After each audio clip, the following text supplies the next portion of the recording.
Today I'll be guiding you how to hide the online status on BIGO Live application. So if you are also concerned with your privacy, then you need to follow all the steps that I guide on this video.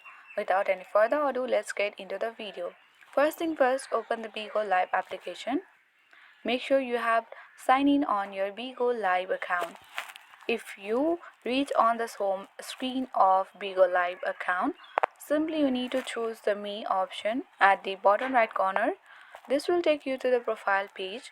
Now tap on gear icon at the top of the screen. When you reach here, at the top only you will find the option of privacy. Tap on it and here are different privacy options.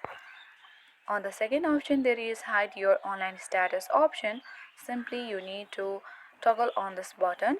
So after turning on, your online information will not be displayed and you'll be soon offline on BIGO Live application. So this is how you can easily hide your online status on BIGO Live account.